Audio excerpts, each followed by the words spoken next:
Bom, a seleção brasileira perdeu ontem para a Argentina, né, 4-1 lá em Buenos Aires, um vexame, mais um, né, o torcedor brasileiro já se acostumou aí nos últimos anos, há uns bons anos, né, há uns bons ciclos aí de trabalhos de Copa do Mundo, a gente se acostumou com vexames, com derrotas aí dolorosas, né, para times inferiores, inclusive em Copa do Mundo, para a Croácia, para a Bélgica.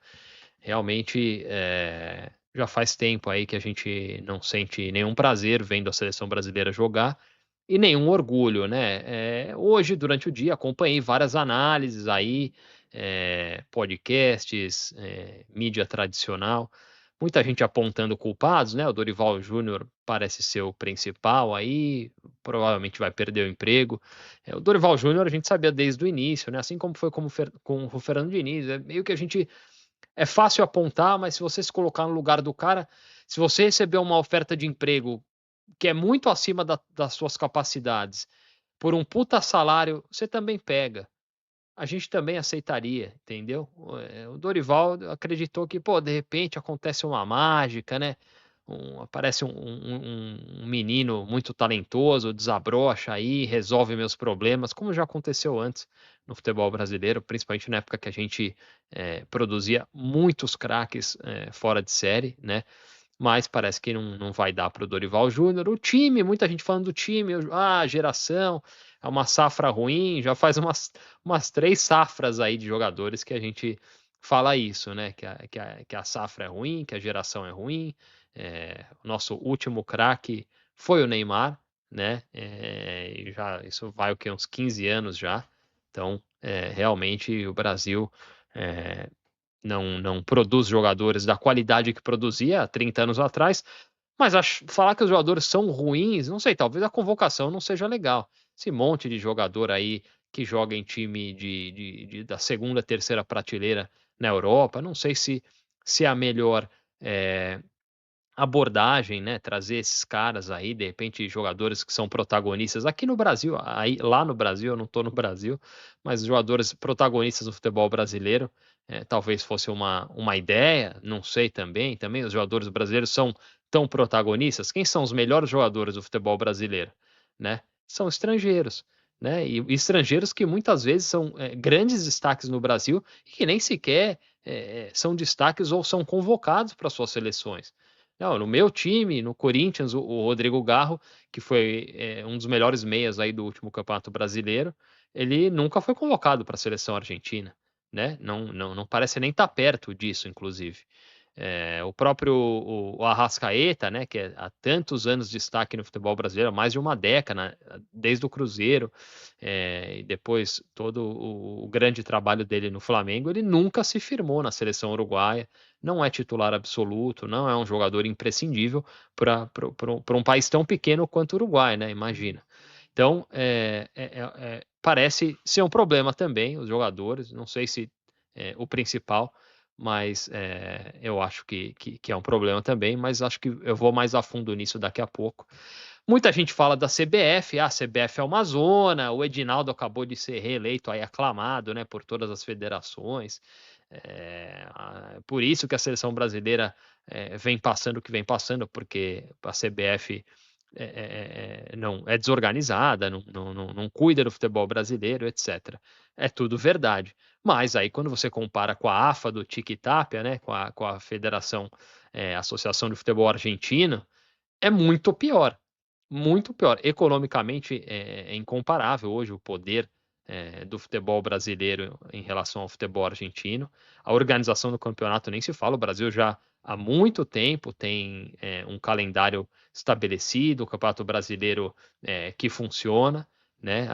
Tem críticas, o calendário é inchado, beleza, mas é inegável, né, o Brasil tem uma estrutura, o futebol brasileiro tem uma estrutura hoje, que é 1000 vezes melhor que a do argentino, né. Na Argentina não tem rebaixamento, eles mudam as regras, mudam os nomes dos torneios. O Tic-Tap ele é até meio parecido com o Edinaldo, é um perfil meio parecido, é um cara, pô, que veio de baixo ali, que ralou, né, que sofre preconceitos também na Argentina. O Tic-Tap é um cara, né, com descendência indígena ali, então, passa por isso também. Também tem relação com um clube pequeno, né? Assim como o Edinaldo tem com o Vitória da Bahia, o Tique Tapia tem com o Barraca Central lá na Argentina. E é um time que até depois da Copa do Mundo, o Scaloni, muita gente ficou cobrando a premiação da Copa do Mundo que não aparecia, e o Barraca Central construindo um estádio novo. Tem muita corrupção na AFA, é um absurdo, né? E os clubes argentinos, só olha o Boca Juniors, o que virou, né? Outros times argentinos hoje são quase irrelevantes, né? Pouquíssimos são organizados. Talvez o River Plate e o Racing de Avellaneda sejam os mais organizados hoje, nesse momento, mas também não são clubes, né, que estão no nível aí, principalmente financeiro, dos mais ricos do Brasil, né? A torcida é um fator também, né? A torcida da seleção brasileira, a seleção brasileira nunca teve uma torcida organizada como a Argentina tem ou a Inglaterra tem, mas ficando um pouco pelo nosso continente, né? A Argentina, a torcida brasileira se ganha, tá acompanhando, se não ganha, deixa para lá, né, cara? Mais reclama do que apoia. Agora surgiu aquele movimento verde e amarelo que é pior do que quando não tinha nada, né? Conseguiu ser pior, assim, uma coisa artificial, uma coisa horrorosa, né, cara? Então, a torcida também é um problema quando a gente fala de seleção brasileira.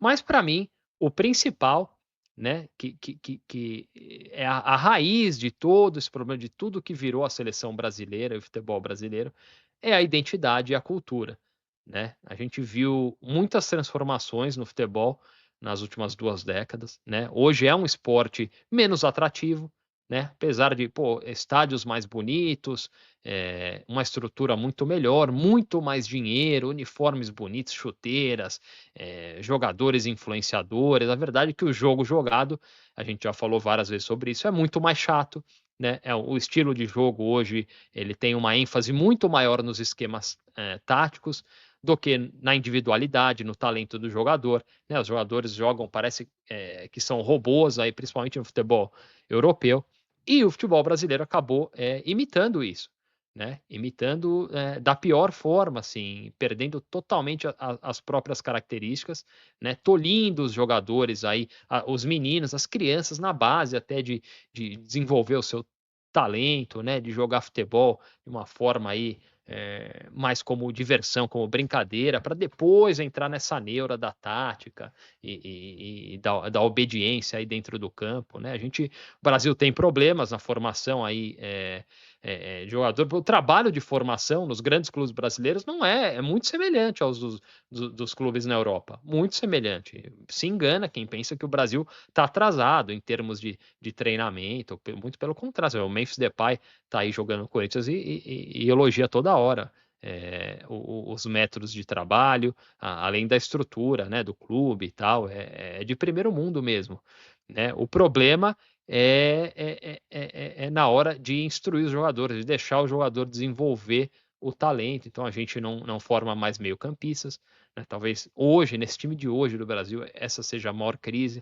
O Brasil não tem meio-campistas aí na elite do futebol, né? Qual é o grande meio-campista brasileiro? Não tem. Então a gente viu Joelinton, Bruno Guimarães, sei lá, esses caras que jogam hoje aí são jogadores, João Gomes, jogadores de um nível muito abaixo, assim. Você compara com a Argentina, com o Depou, com Enzo Fernandes, com outros jogadores aí, o McAllister, né? Jogadores que jogam na primeira prateleira na Europa, inclusive, e mesmo jogadores de terceira, quarta categoria. Eu citei aqui o Rodrigo Garro, né? O Roleiser, que está no Santos, aí, o Arrascaeta. Você vê jogadores aí de países vizinhos aqui na América do Sul, vizinhos do Brasil, jogadores de muita qualidade. A Argentina, praticamente todo o time no campeonato argentino tem um meia ali que tem algum talento. Não é um jogador, que vai jogar no Real Madrid, nossa, estrela mundial, mas os times argentinos conseguem, mesmo com toda a precariedade, todos os problemas, eles conseguem formar esses jogadores, né, que acabam sendo exportados aí ou para a Europa, ou quando eles não têm esse potencial, para o Brasil, e se destacam muito no futebol brasileiro, né? Isso acontece porque no trabalho de formação de jogadores na Argentina é desenvolvido também a parte social, né, a parte do jogador, desenvolver admiração pela cultura futebolística do país dele, né, no caso a Argentina, acho que esse é o grande diferencial argentino, claro que tem outras seleções que se destacaram muito nos últimos anos, né, a França, por exemplo, é uma delas, mas a França passa mais por um outro processo que aconteceu na Europa, que é a questão imigratória, né, a seleção francesa, ela é uma seleção que sofreu, entre aspas, um doping imigratório, né? De jogadores de origem africana, né? Então aumentou muito o potencial físico da seleção francesa, né? É um estilo diferente de desenvolvimento de futebol, mas o da Argentina é o mais interessante de observar, talvez seja o mais é, é, que sirva como lição aí para uma mudança no futebol brasileiro, né? Readquirir essa admiração aí pela cultura futebolística do próprio país, né? A gente vê a história do Messi, quando vai menino para o Barcelona e ele se recusa, mesmo com tudo que aconteceu, todo o apoio que ele teve do Barcelona, todo o acolhimento que ele recebeu na Espanha, né? Praticamente foi criado ali na Espanha, né? Ele não perdeu nenhuma característica como argentino, né? Com as características do argentino, não só do jogador, né? E recusou a Espanha. Ele sempre quis jogar pela seleção argentina, mesmo numa fase terrível, né?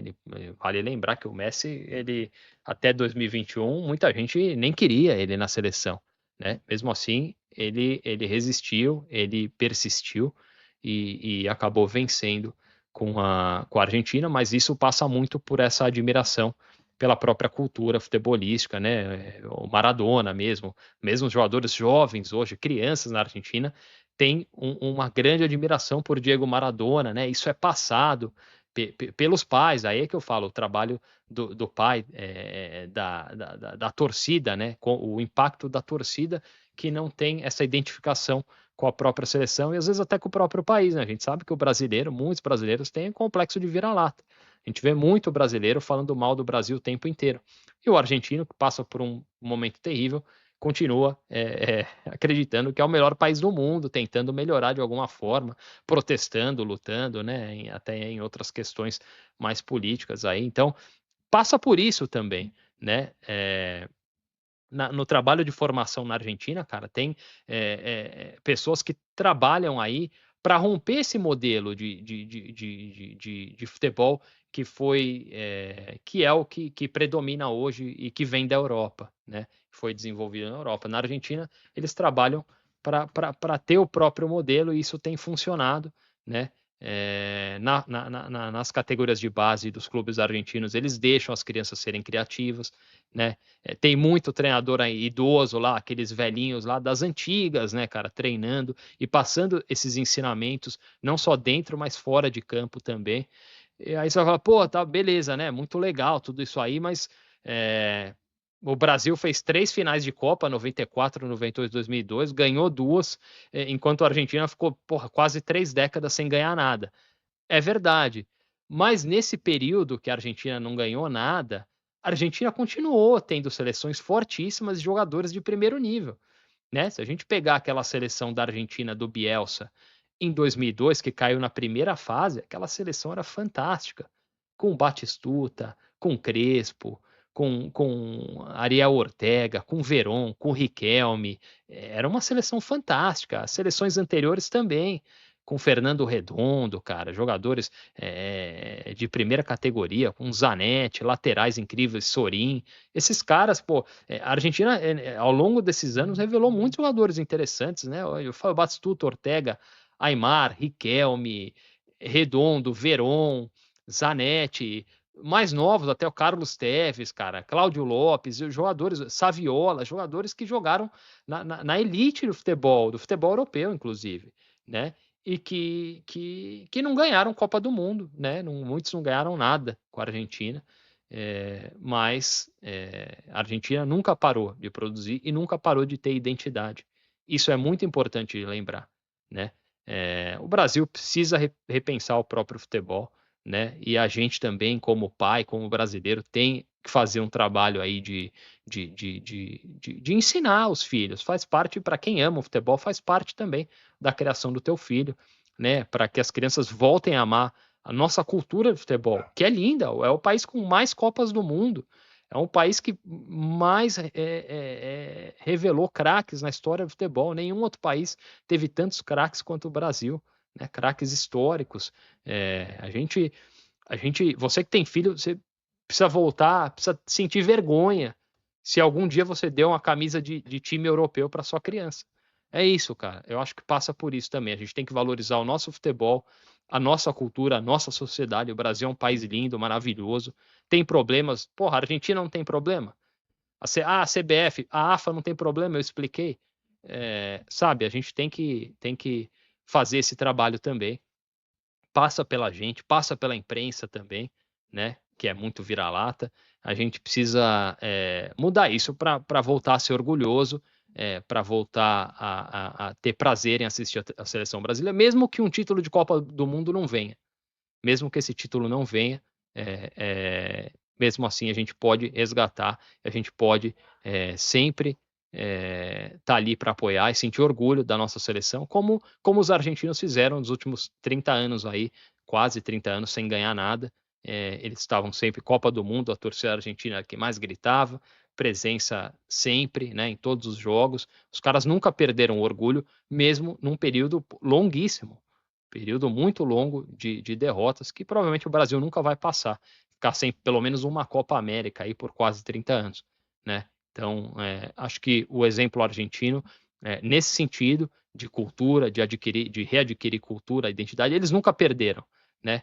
Mas principalmente agora, nesse período em que, né, o futebol europeu domina completamente a cultura futebolística, esse país como um país como o Brasil tem que quebrar esse modelo e toda a sociedade vai ter que fazer parte desse trabalho aí. Não dá para culpar ou um treinador ou um jogador, né? É muito mais profundo que isso.